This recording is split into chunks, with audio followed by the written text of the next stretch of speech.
എല്ലാവർക്കും നമസ്കാരം. ഇന്ന് 2025 ജനുവരി 5 ശുക്ലപക്ഷ ഷഷ്ഠി വ്രതമാണ്. ഈ വർഷത്തെ ആദ്യത്തെ ഷഷ്ഠി വ്രതം വരുന്നു. ദക്ഷിണേന്ത്യൻ പ്രദേശങ്ങളിലും കേരളം, നമ്മുടെ തമിഴ്നാട് എന്നിവ ഉൾപ്പെടുന്ന ഈ ദക്ഷിണേന്ത്യൻ സംസ്ഥാനങ്ങളിൽ പ്രധാനമായും ആചരിക്കുന്ന ഒരു വ്രതമാണ് ഷഷ്ഠി വ്രതം. കാർത്തികേയൻ എന്നുകൂടി അറിയപ്പെടുന്ന ശ്രീ സുബ്രഹ്മണ്യ സ്വാമി യുദ്ധത്തിൻ്റെ ദൈവമായിട്ടാണ് നമ്മൾ വിശ്വസിക്കുന്നതും ആരാധിക്കുന്നതും. സൂരപത്മ എന്ന അസുരനെ പരാജയപ്പെടുത്താനായി മഹാദേവനാൽ രൂപമെടുത്ത തേജസ്വരൂപനാണ് ശ്രീ സുബ്രഹ്മണ്യ സ്വാമി. ഹിന്ദു വിശ്വാസമനുസരിച്ച് എല്ലാ അസുര രാജാക്കന്മാരെയും അവരുടെ അസുര സൈന്യത്തെയും പരാജയപ്പെടുത്തുവാൻ വേണ്ടി മഹാദേവൻ സൃഷ്ടിച്ചതാണ് ശ്രീ സുബ്രഹ്മണ്യ സ്വാമിയെ. സൃഷ്ടിക്കപ്പെട്ടപ്പോൾ പാർവതീദേവിയും മറ്റെല്ലാ ദേവന്മാരും അസുരന്മാരെ തോൽപ്പിക്കുന്നതിനായി സുബ്രഹ്മണ്യ ഭഗവാന് വ്യത്യസ്തമായ ശക്തികളും ആയുധങ്ങളും നൽകി അനുഗ്രഹിച്ചു എന്നാണ് പറയുന്നത്. അതുകൊണ്ട് തന്നെ സുബ്രഹ്മണ്യ സ്വാമി യോദ്ധാവാണ്. ജീവിതത്തിലെ എല്ലാ പ്രതിബന്ധങ്ങളോടും പോരാടാനുള്ള ആർജവവും ജീവിതത്തിലെ വളർച്ച, സമൃദ്ധി, അംഗീകാരം എന്നിവ മെച്ചപ്പെടുത്തുവാനും അവരവരുടെ പരിശ്രമത്തിൻ്റെ ഫലം നേടുവാനുമുള്ള ശക്തി ഭഗവാൻ തൻ്റെ ഭക്തർക്ക് നൽകുന്നു. ഈ ഷഷ്ഠിവ്രതം ആചരിക്കുന്നതിലൂടെ ഭഗവാന്റെ പ്രീതി എളുപ്പത്തിൽ നേടാൻ കഴിയും എന്നാണ് പറയുന്നത്. അതുപോലെ തന്നെ രാഹു, കേതു, കാലസർപ്പദോഷം അല്ലെങ്കിൽ സർപ്പപിശാച് ദോഷങ്ങൾ, ഈ ദോഷഫലങ്ങളാൽ ബുദ്ധിമുട്ട് അനുഭവിക്കുന്നവർക്ക് സുബ്രഹ്മണ്യ ഭഗവാനെ ആരാധിക്കുന്നത് നല്ലതാണ്.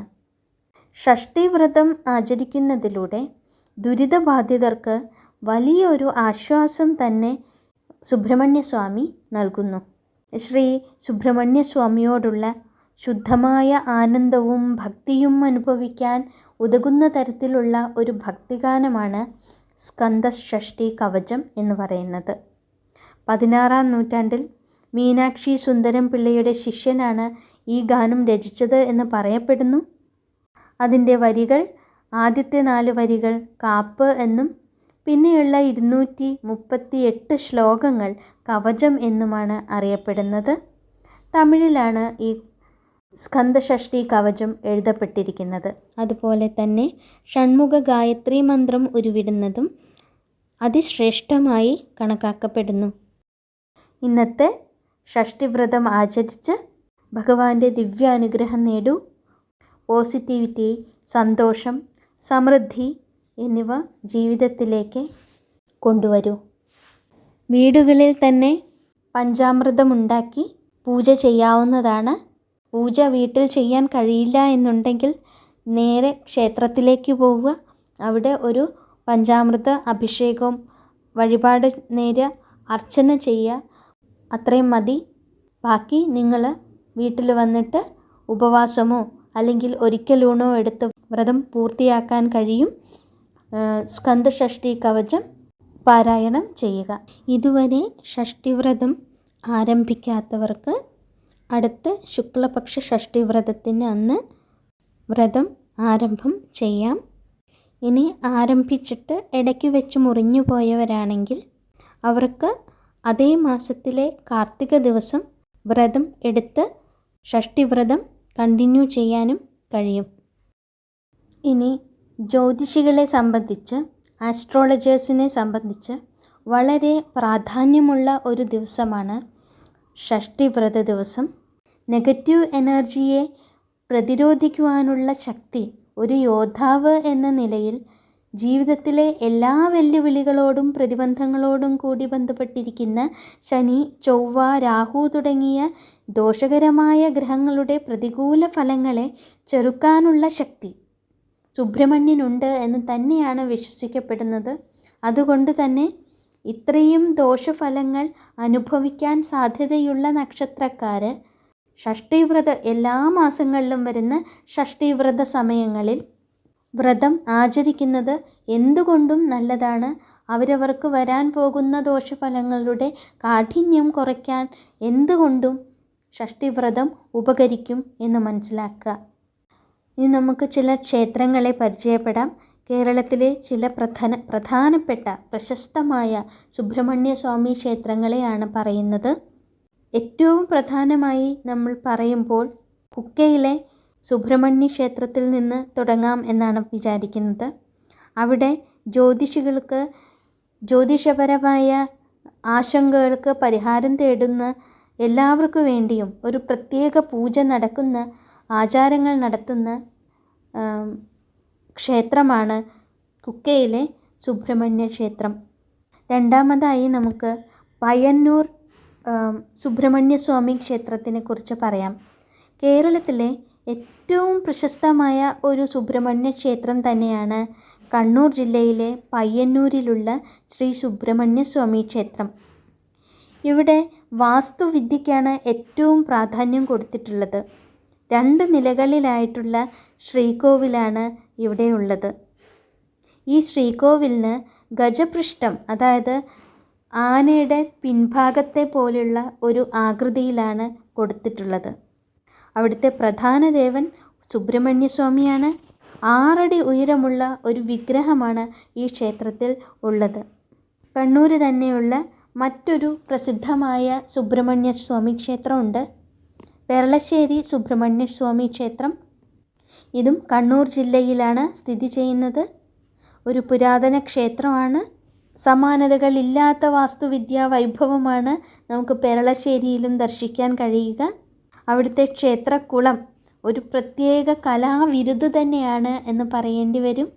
ഒരു അത്ഭുതകരമായ കാഴ്ചയാണ് ആ ക്ഷേത്രക്കുളം ഭക്തർക്ക് സമ്മാനിക്കുന്നത്. നിരവധി പടികളോട് കൂടിയ ഒരു കിണർ പോലെയാണ് ഈ കുളം നിർമ്മിക്കപ്പെട്ടിട്ടുള്ളത്.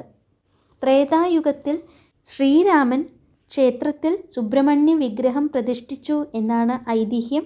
ഇനി നമുക്ക് മലപ്പുറം ജില്ലയിലെ പൂക്കോട്ടൂർ ഗ്രാമത്തിൽ ഉള്ള എരമേശ്വരം സുബ്രഹ്മണ്യ ക്ഷേത്രത്തെക്കുറിച്ച് പറയാം.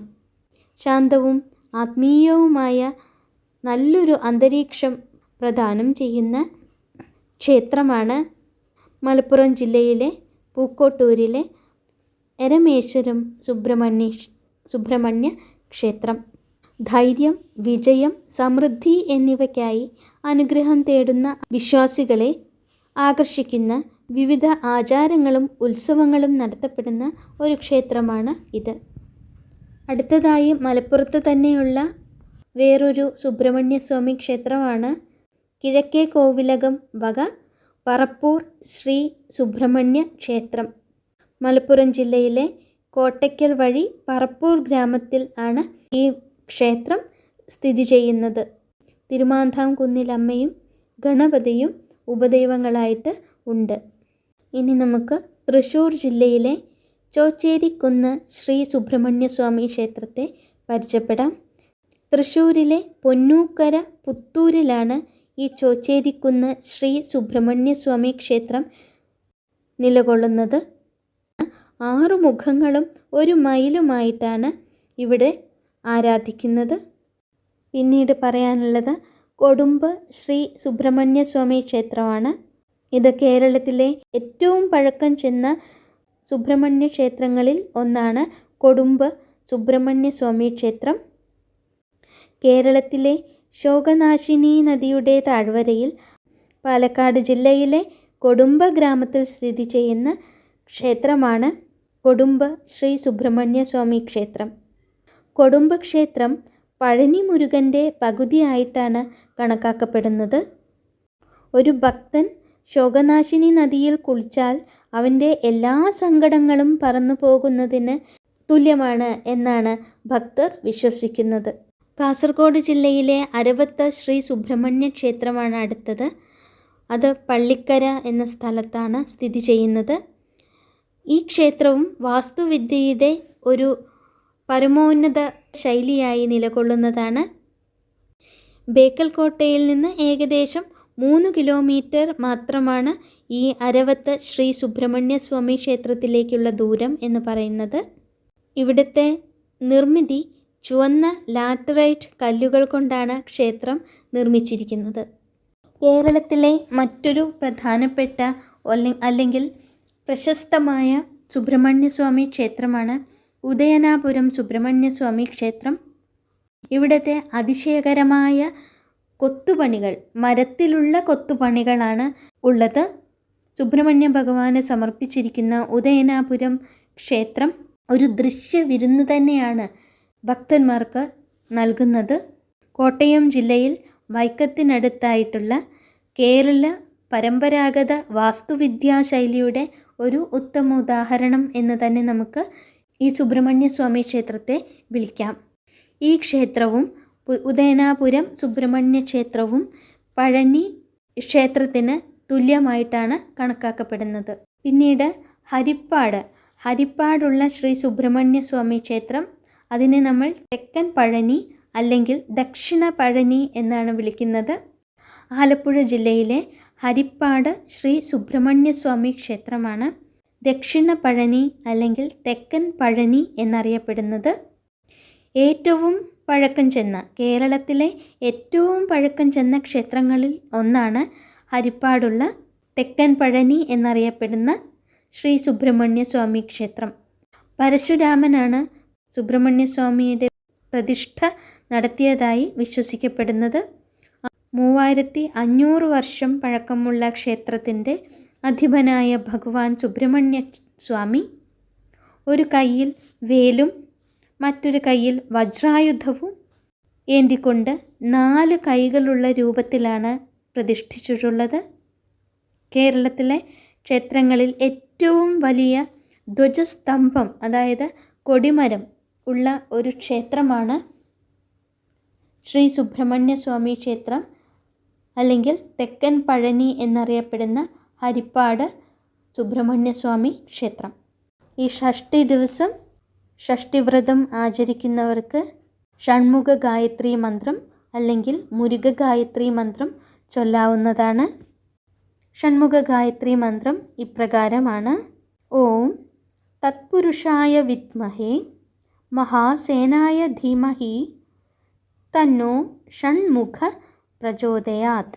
ഒന്നുകൂടി പറയാം: ഓം തത്പുരുഷായ വിദ്മഹേ മഹാസേനായ ധീമഹി തന്നോ ഷൺമുഖ പ്രചോദയാത്. ഇതിൻ്റെ അർത്ഥം പറയുന്നത്: ഓം മഹത്തായ ദേവസേനയുടെ പരമോന്നത സൈന്യാധിപനായ ഷൺമുഖ അല്ലെങ്കിൽ മുരുകനെ നമുക്ക് ധ്യാനിക്കാം. അവൻ നമ്മെ പ്രകാശിപ്പിക്കുകയും അവനുമായി ഒന്നാവാൻ നമ്മെ നയിക്കുകയും ചെയ്യട്ടെ. ഇതാണ് ഷൺമുഖ ഗായത്രി മന്ത്രത്തിൻ്റെ അർത്ഥമറിഞ്ഞുകൊണ്ട് ജപിക്കൂ. ഹൃദയത്തിന് പോസിറ്റിവിറ്റി നിറച്ചുകൊണ്ട് നമുക്ക് യാത്ര തുടരാം. എല്ലാവർക്കും ഷഷ്ഠി ദിന ആശംസകൾ.